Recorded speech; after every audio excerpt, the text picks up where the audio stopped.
Saudara, kita melanjutkan bedah politik bersama Profesor Saiful Mujani. Topik yang akan kita bahas kali ini adalah tentang isu-isu penting di sekitar calon presiden.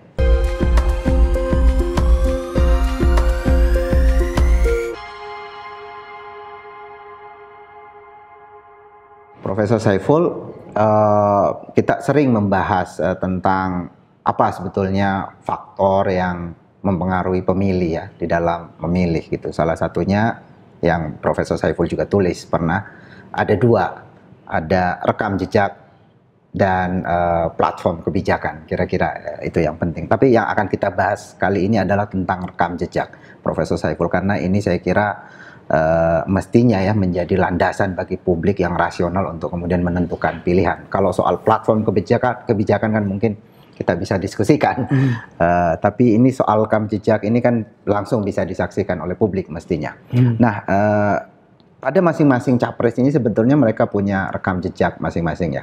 Misalnya untuk Prabowo Subianto, rekam jejak yang sering sekali dibahas oleh para aktivis, para intelektual, media dan seterusnya adalah rekam jejak Pak Prabowo di masa lalu tentang pemberhentiannya ya dari dinas ketentaraan karena diduga melakukan ikut terlibat di dalam penculikan para aktivis tahun 98 ketika itu.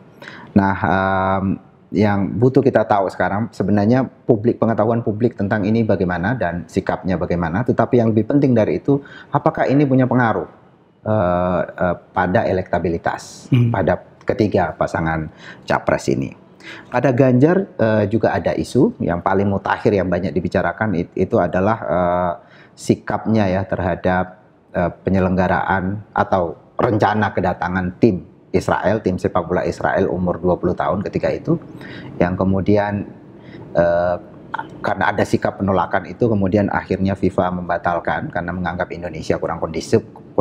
Tentu saja bukan hanya Ganjar ketika itu yang menolak, ada juga kelompok-kelompok Islam dan juga ada sejumlah elit PDIP ketika itu, yang kita tahu bahwa alasan Ganjar ya ini alasan ideologis, alasan bahwa memang Indonesia tidak punya hubungan diplomatik tentang Israel, tetapi ini menjadi isu yang penting. Nah, kita ingin tahu bagaimana respon publik terhadap isu itu dan juga hubungannya dengan elektoral gimana? Apakah ini punya pengaruh? Banyak yang mengatakan punya pengaruh, tapi seberapa detail pengaruhnya kita perlu mendiskusikan itu.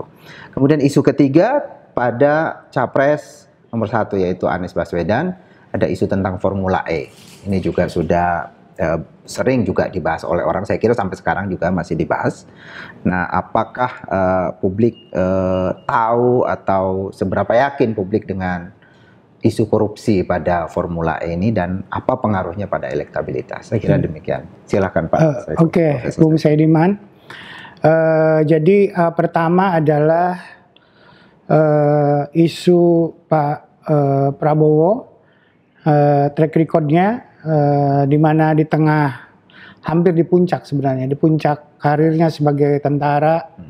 Dia waktu itu udah bintang 3, Letnan Jenderal gitu ya. Satu langkah lagi mau jadi jenderal gitu ya, mungkin jadi Kasat dari waktu itu setelah dari jabatan Pangkostrat waktu itu.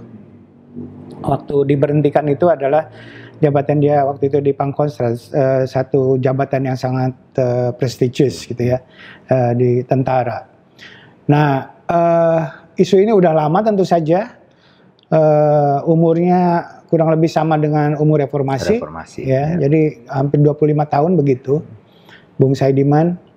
Nah, dan para tentara atasan Prabowo sendiri atau yang seangkatan dengan dia, misalnya itu atas dasar perintah dari Pangab waktu itu, Pak Wiranto membentuk Dewan Kehormatan untuk menyelidiki dan mengadili dugaan waktu itu Prabowo terlibat bertanggung jawab terhadap penghilangan penculikan nyawa, kira-kira begitu. Sebagian ada yang kembali, sebagian sampai hari ini tidak diketahui nasibnya, kira-kira gitu, Bung Saidiman.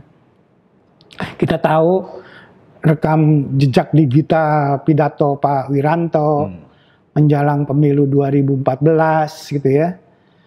Juga 2019 yang mengatakan bahwa memang Prabowo melanggar kode etik gitu ya, setidak-tidaknya bertanggung jawab terhadap penghilangan nyawa sejumlah aktivis tersebut, kira-kira begitu. Dan menurut hasil penyelidikan dari Dewan Kehormatan tersebut, di sana ada yang dipimpin tentu saja itu waktu itu oleh Kasad sendiri.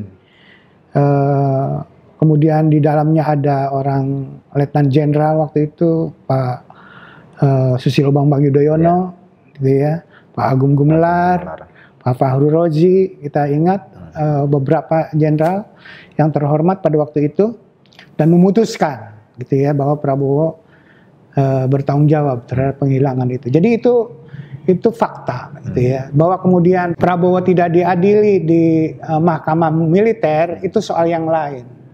Tapi setidak-tidaknya di Dewan Etik, di Dewan Kehormatan tentara itu dalam hal ini Angkatan Darat itu telah dibuat sebuah keputusan kira-kira begitu bahwa Prabowo bersalah, bertanggung jawab terhadap penghilangan nyawa tersebut. Itu kesimpulan dan nyata gitu, itu fakta bukan gosip kira-kira begitu ya. Nah, itu satu. Nah, mungkin dugaan saya Pak Prabowo sudah 3 kali maju dalam kontestasi nasional, pertama sebagai wakil presiden 2009, presiden 2014, presiden 2019. Okay. Tidak berhasil 3 kali. Saya kira salah satu penyebabnya itu isu itu. Ya. Jadi itu menjadi isu yang sangat penting. Minimal ada satu segmen dalam masyarakat yang kan hasil pemilunya selisihnya tidak banyak. Iya kan? Anda tahu pemilu yang pertama 2014 itu selisihnya hanya sekitar 3%. Yang kemarin sekitar 5-6% gitu ya. Tidak banyak selisihnya. Beda dengan Pak SBY waktu putaran bukan putaran waktu 2009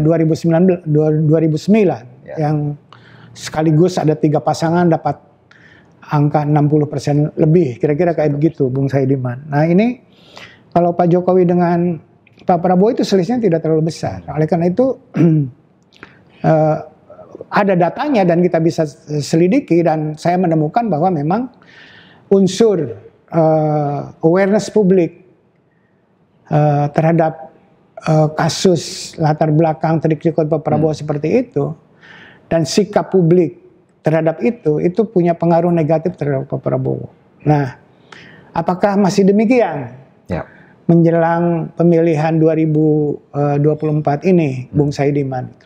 Karena para pendukung yang bilang ya itu isu lama, kadaluarsa, udah basi, itu kaset lama katanya diputar lagi, kira-kira kayak gitu ya. Tapi sekali lagi adalah isu HAM yang berat seperti ini itu adalah isu yang tidak mengenal waktu. Kita punya kasus tahun 60-an, pembantaian waktu itu, konflik, PKI dan sebagainya kayak gitu, sampai hari ini itu masih persoalan dan belum selesai. Tiap presiden berganti, isu itu muncul kembali, minta diselesaikan. Tapi tidak selesai. Demikian juga untuk kasus Prabowo. Karena kasusnya adalah kasus yang sangat berat. HAM berat itu tidak ada kadaluarsanya, kira-kira kayak begitu. Jadi harusnya misalnya seperti di Afrika Selatan, orang yang melakukan pelanggaran HAM berat dan udah dibuktikan oleh satu dewan kehormatan seperti dalam tentara itu, harusnya dia mengakui, dan Pak Prabowo memang mengakui juga, dia ikut bertanggung jawab berada dalam situasi seperti itu waktu itu ya. Cuma kalau dia mengakui itu perbuatannya itu melanggar HAM berat, harusnya dia sudah tidak punya hak lagi untuk jabatan-jabatan politik publik. Jabatan-jabatan publik, kira-kira gitu Bung Saidiman ya. Menjadi presiden, misalnya menjadi gubernur dan sebagainya. Nah, untuk kasus Prabowo tidak gitu. Jadi Dewan Kehormatan itu keputusannya tidak punya efek politik apa-apa, kira-kira gitu Bung Saidiman. Kalaupun belum ada keputusan hukum, kalau politik kan tidak perlu keputusan hukum. Keputusan etik aja udah cukup sebenarnya, kira-kira kayak begitu. Kan ada kelakuan perbuatan tercela, kira-kira begitu ya. tidak terhormat dan seterusnya. Ini bukan sekedar perbuatan tercela, ini perbuatan melanggar HAM, menghilangkan nyawa orang. Kejahatan yang sangat serius gitu ya. Nah, oleh karena itu harusnya kalau di Afrika Selatan, oke, diakui, setelah diakui dimaafkan. Setelah dimaafkan sudah Anda menjadi warga negara yang baik, tidak bisa lagi menjadi pejabat publik, kira-kira begitu, Bung. Nah, untuk kasus Prabowo tidak demikian. Sampai hari ini dia masih mau jadi presiden. Gitu ya. Nah, sekarang apakah itu punya isu tersebut itu dipahami oleh masyarakat? Kemudian bagaimana masyarakat menyikapinya dan apakah punya efek dengan elektabilitas Prabowo Gibran? Kira-kira gitu. Itu Bung Saidiman yang pertama. Yang kedua adalah isu Ganjar gitu ya. Isu yang kita ingat ya waktu itu sebelum peristiwa tidak jadinya Israel datang ke sini, Ganjar itu elektabilitas selalu berada di atas. Gitu ya.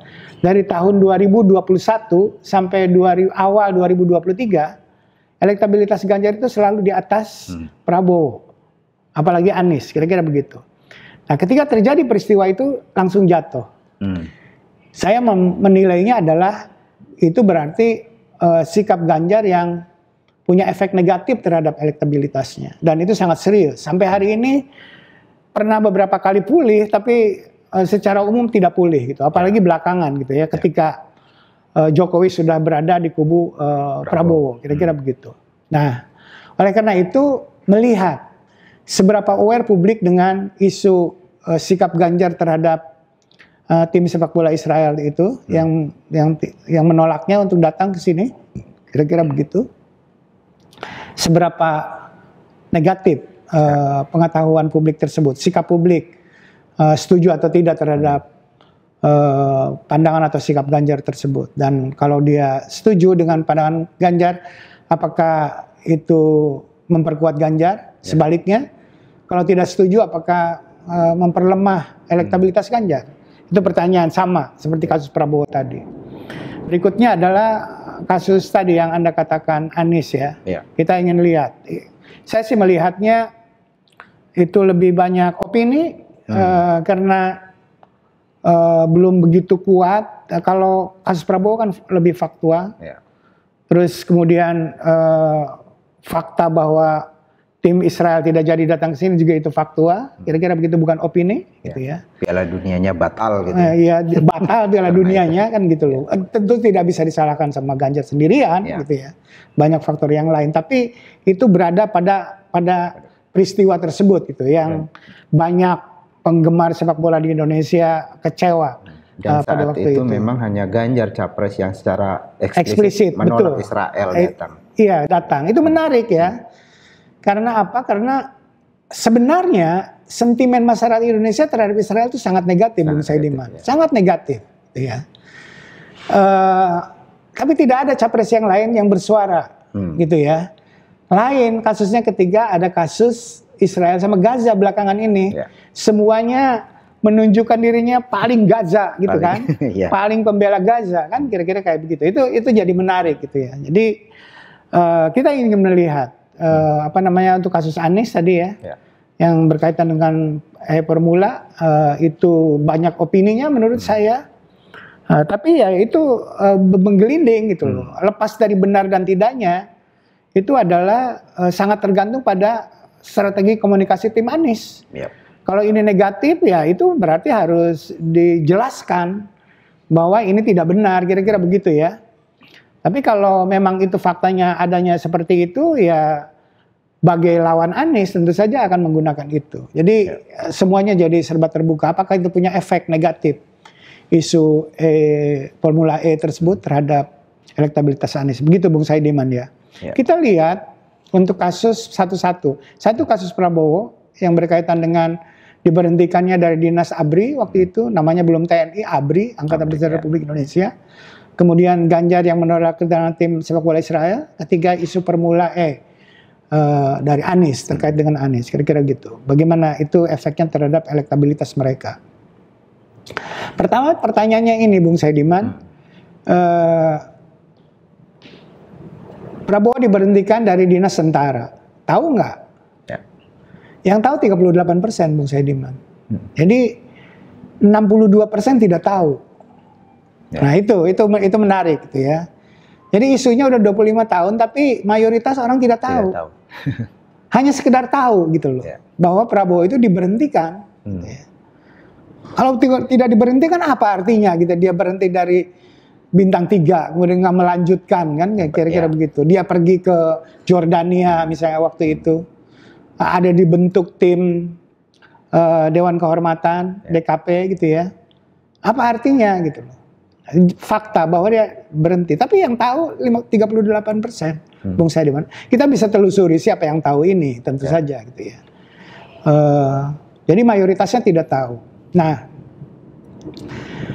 terhadap yang tahu, terhadap 38% itu, Bung Saidiman, kita tanya, pemberhentian itu dilakukan oleh Presiden Habibie, apakah benar apa tidak, gitu loh. Ya. Jadi, apakah Ibu yakin atau tidak bahwa pemberhentian oleh Presiden Habibie itu adalah keputusan yang benar, gitu ya? Itu kira-kira pertanyaannya. Ini kita minta pendapat. Terbelah, Bung Saidiman.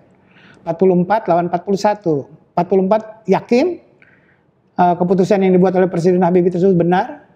Kan yang kenapa Pak Habibie yang memutuskan? Karena panglima tertinggi adalah Presiden, ya, oke?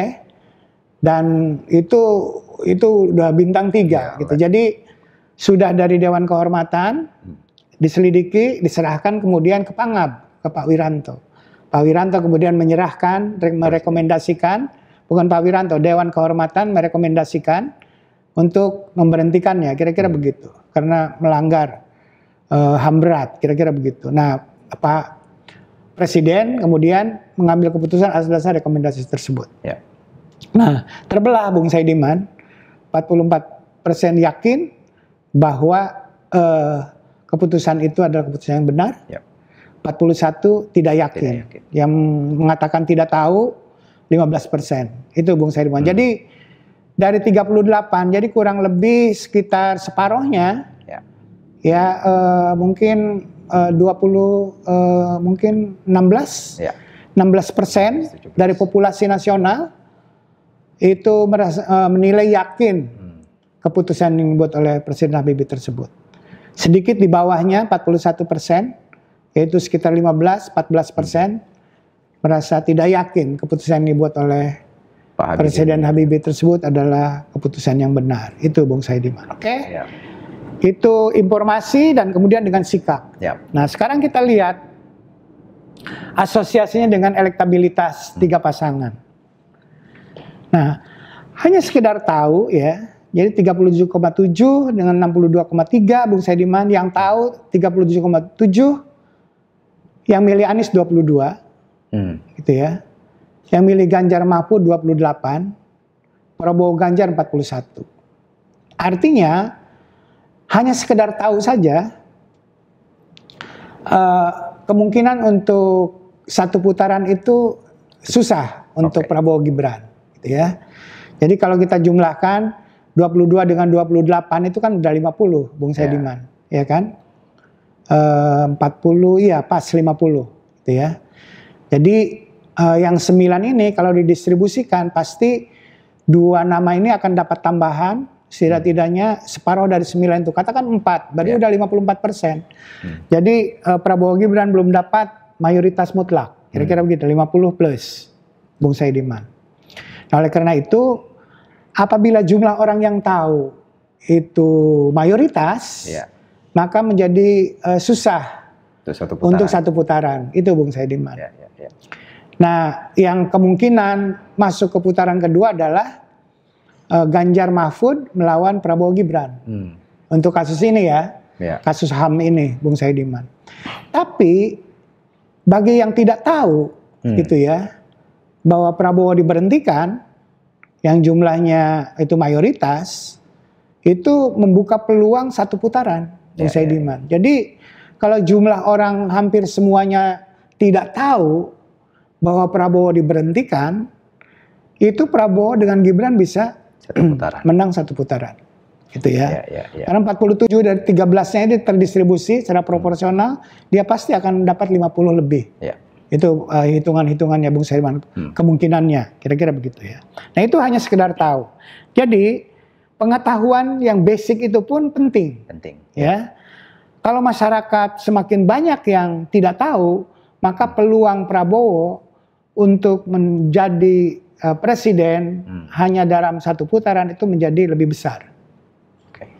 Sebaliknya, apabila jumlah orang yang tahu bahwa Prabowo itu diberhentikan dari dinasnya, maka peluang dia untuk dapat satu putaran menjadi semakin susah. Kira-kira gitu Bung Saidiman ya. Nah sekarang bukan hanya sekedar tahu, kita lanjutkan dengan pertanyaan yang lebih dalam. Terhadap 37,7% tersebut yang tahu, kita dalami, jika tahu, yakin nggak keputusan yang dibuat oleh Presiden Habibie tersebut? Bahwa keputusan itu adalah keputusan yang benar, kira-kira begitu. Yang mengatakan yakin 43,6, terbelah tadi seperti saya katakan, dan tidak yakin 41. Terhadap yang yakin, milih Anies 22, milih Ganjar 40, dan milih Prabowo 33. Ini juga 2 putaran. Tapi yang unggul di sini udah kelihatan adalah Ganjar Mahfud.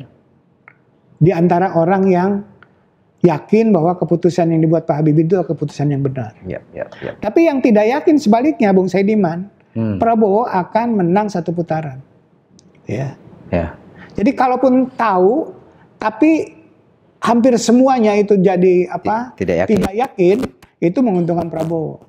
Sebaliknya, apabila hampir semuanya adalah mengatakan yakin keputusan itu benar, maka akan membuat persaingan ini menjadi semakin seru dan kemungkinan besar akan 2 putaran dan peluang Ganjar menjadi terbuka untuk menang. Oleh karena itu, isu HAM ini, isu Prabowo ini itu penting dalam persaingan antara Ganjar dengan Prabowo. Ganjar Mahfud, Prabowo Gibran. Bukan dengan Anies. Anies dalam hal ini tidak ikut. Ini agak berbeda dengan yang minggu lalu ya. Beda dengan minggu lalu kasus MK. Kasus MK itu lebih dekat dalam persaingan antara Prabowo dengan Anies, gitu ya. Kalau kecuali informasinya lebih dalam lagi, kemudian Prabowo menjadi tersingkir persaingan antara Anies sama Ganjar. Minggu lalu ya, untuk kasus MK. Untuk kasus HAM Prabowo ini, persaingannya terlihat di sini adalah persaingan antara Ganjar dengan Prabowo Gibran, Bung Saidiman. Kasus yang kedua adalah kasus Ganjar menolak kedatangan tim Israel U20 Israel ke Indonesia. Nah, orang yang tahu jumlahnya 44%, Bung Saidiman. Kalau Prabowo tadi jumlahnya 38. Lebih banyak ini, ya, 44%. Yang tidak tahu 56%. Oke. Jika tahu, apakah Anda tahu atau pernah dengar bahwa Gubernur Jawa Tengah Ganjar Pranowo menolak itu? Tahu, dari 44, 84%, sekitar mungkin 35% dari populasi mengatakan ya tahu saya Ganjar menolak itu. Oke. Nah kemudian bila tahu, apakah setuju atau tidak dengan sikap Ganjar tersebut? Dari yang 84%, Bung Saidiman, atau di populasi 35% tersebut, itu terbelah. Yang setuju dengan Ganjar 48, yang tidak setuju 50. 2% tidak signifikan. Gitu. Jadi terbelah di sini, Bung Saidiman. Ya. Nah, oleh karena itu kita lihat bahwa tidak mayoritas orang tahu, gitu ya. Hanya 44% yang tahu, dan kemudian dari 44% ini memang mayoritas, tapi dalam populasi sekitar 35%. Orang yang tahu bahwa sikap Ganjar soal ini.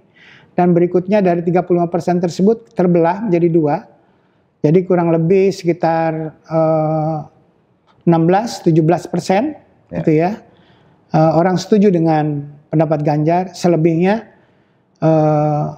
juga sama dengan proporsi yang sama sekitar 17%. Tidak setuju dengan pendapat Ganjar tersebut. Nah, kemudian apa efeknya secara elektoral sikap seperti ini? Kita melihat di sini, yang tahu Piala Dunia U20 batal di Indonesia itu 44%. Oke. Yang milih Anies 21, milih Ganjar 25. Milih Prabowo 46. gitu ya, di situ. Di sini perbedaannya tidak terlalu besar antara yang tahu dan tidak tahu, Bung Saidiman. Ya. Yang tidak tahu milih Anies 18, milih Ganjar dengan Mahfud itu 24, milih Prabowo Gibran 44. Oke? Jadi perbedaannya tidak banyak. Kemungkinan kalau hanya sekedar tahu dan tidak tahu itu tetap 2 putaran. Oke. Ya. Ya. Karena apa? Karena misal bagi yang ya tahu itu 46. Gitu ya, 46. Kemudian 46. Ada peluang untuk 1 putaran bagi yang ya tahu. Bagi yang tidak tahu itu kemungkinan 2 putaran.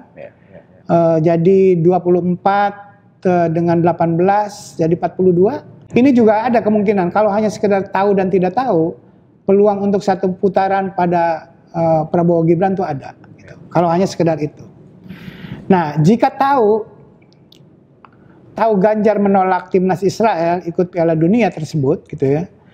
Ya, dari yang tahu tersebut 84% itu menjadi sangat kuat. 48% untuk Prabowo Gibran, 24% untuk Ganjar Mahfud, dan 20% untuk Anies. Sementara bagi yang tidak tahu bahwa Ganjar menolak itu, kemungkinannya itu ada dua putaran, Bung Saidiman. Ya. Karena di sini Ganjar Mahfud 25, Anies 24, ini sudah 49, gitu ya. Ini 39, bedanya 10. Jadi kemungkinan ini kalau masyarakat jumlah orang yang tahu itu meningkat. Pertama yang tahu basisnya ini, yang tahu dari 44 katakan menjadi 80. Kemudian ini jumlahnya 84% orang tahu Ganjar menolak itu, maka kemungkinan akan 1 putaran besar. Tapi kalau yang tidak tahunya kurang lebih proporsi seperti ini, dan kemudian jumlah orang yang tidak tahu Ganjarnya juga jumlahnya bertahan seperti ini, gitu ya, atau membesar bahkan gitu, orang lupa atau melupakan atau karena faktor yang lain, maka kemungkinan 2 putarannya terbuka.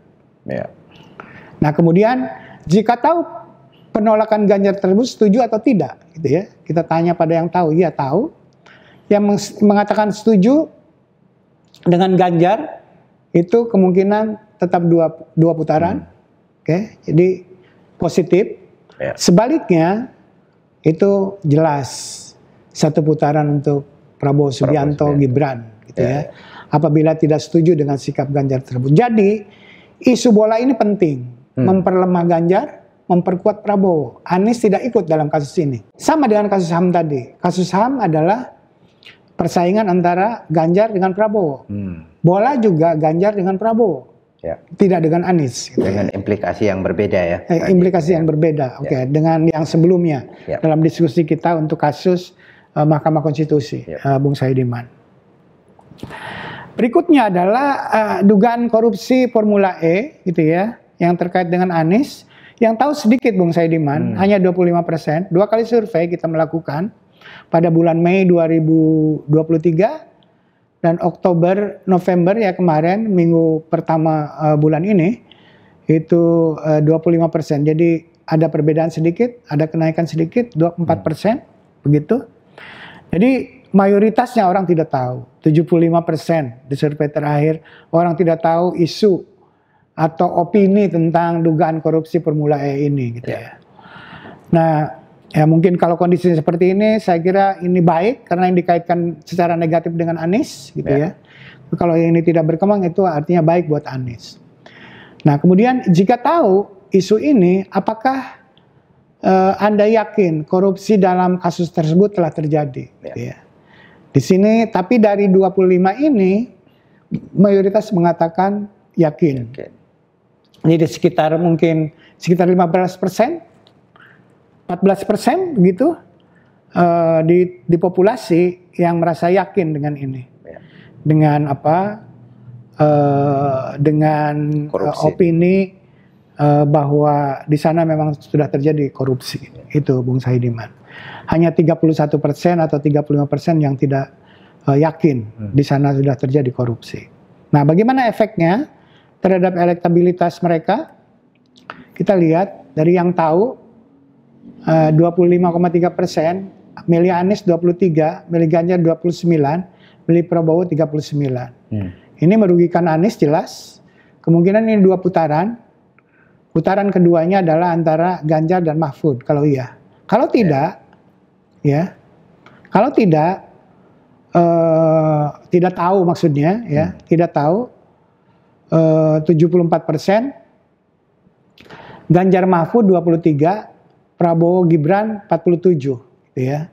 Jadi di sini angka yang mengatakan di sana ada dugaan korupsi Formula E gitu ya. Itu pada Anies 23, tapi yang tidak tahu justru itu ditarik oleh Prabowo gitu ya. Prabowo menguat dari orang yang tidak tahu, Bung Saidiman. Nah, kemudian jika tahu, yang tahu 25% ini yakin di sana telah terjadi korupsi, itu memilih Anies cuma 13. Yang tidak yakin 41. Oke. Kalau ini keadaannya seperti ini, ya, yang tidak yakin dari yang tahu ini tidak yakin dan jumlahnya ini mayoritas di dalam populasi, Anies, maka itu akan menguntungkan Anies. Ya. Anies akan bersaing dengan Prabowo. Jadi untuk kasus Formula E ini persaingannya beda dengan kasus HAM dan dengan kasus bola atau Piala Dunia U20. Kalau untuk kasus ini adalah membuat persaingannya antara Anies dengan Prabowo Gibran, Bung Saidiman gitu ya. Jadi kalau informasi orang semakin banyak yang tahu dugaan korupsi tersebut gitu ya, itu akan membuat persaingan antara hanya sekedar tahu ya, efeknya itu tidak terlalu kelihatan. Cuma kalau tidak tahu juga itu memperkuat Prabowo, karena unsur yang tidak tahunya tersebut gitu ya, itu ditarik dari Anies ini oleh Prabowo. Tapi kalau unsur yang tahunya tersebut didalami, orang itu yakin, nah itu sangat merugikan Anies. Sebaliknya kalau tim Anies bisa meyakinkan bahwa itu tidak benar, di sana sudah terjadi korupsi, maka Anies akan menguat dan kemungkinan akan bersaing dengan Prabowo, bukan dengan Ganjar. Ganjar dalam hal ini kemungkinan akan tersisih, kecuali bagi yang yakin. Kalau tidak bisa meyakinkan bahwa di sana telah terjadi korupsi, maka yang diuntungkan di sini adalah antara Ganjar dengan Prabowo. Cuma peluang Prabowo untuk dapat satu putaran itu cukup terbuka. Itu yang terjadi, Bung Saidiman. Baik, Profesor Saiful, ini lumayan banyak datanya ini. Ada 3 kasus. Jadi dan pola-pola yang berbeda. Pola-pola yang efeknya. Berbeda. Tapi intinya adalah bahwa ternyata rekam jejak ini, kasus-kasus yang berhubungan dengan capres ini punya pengaruh pada elektabilitas, bahkan pada level pengetahuan sekalipun. Apalagi yang basic yang basic, apalagi pada sikap. Pada kasus pelanggaran HAM tadi untuk Prabowo Subianto, kita tahu bahwa yang tahu kan belum 50%, baru sekitar 38%. Tetapi yang tahu ini cukup banyak yang merasa yakin bahwa keputusan pemberhentian Prabowo Subianto jadi dinas ketentaraan oleh Presiden B.J. Habibie ketika itu keputusan yang benar, dan ini punya pengaruh pada elektabilitas, memperlemah Prabowo. Ya, memperlemah Prabowo Subianto dan memperkuat Ganjar Pranowo ya untuk kasus itu. Sementara untuk kasus Piala Dunia yang tahu itu sedikit lebih banyak, yaitu sekitar 40%. Dan umumnya dari yang tahu ini tahu sikap Pak Ganjar ketika itu, dan agak terbelah nih, setuju atau tidak dengan sikap Pak Ganjar menolak tim Israel ketika itu, terbelah bagi mereka yang tahu. Dan ini juga punya dampak memperlemah Ganjar Pranowo dan bisa memperkuat Prabowo Subianto kalau kita lihat tadi ya. Jadi pertarungannya untuk isu Piala Dunia itu adalah antara Prabowo Subianto dan Ganjar Pranowo ya, dengan pasangannya masing-masing. Tapi untuk kasus yang ketiga, yaitu kasus isu korupsi di penyelenggaraan Formula E, karena ini melibatkan Anies Baswedan ya, isunya melibatkan Anies Baswedan, maka di sini yang punya dampak negatif kalau semakin banyak yang tahu dan yakin tentang isu ini, maka ini punya dampak negatif bagi Anies Baswedan. Sebaliknya bagi yang tidak yakin, tidak punya dampak atau bahkan lebih positif, memperkuat Anies Baswedan dan memperlemah Prabowo Subianto. Jadi pertarungan di isu ini justru antara Anies dengan Prabowo Subianto. Saya kira begitu kesimpulannya. Jadi intinya adalah rekam jejak itu penting, dan saya kira ya ini penting bagi publik untuk kemudian menentukan arah dukungan mereka. Saya kira demikian diskusi kita kali ini. Kita akan ketemu kembali minggu depan dengan topik yang berbeda.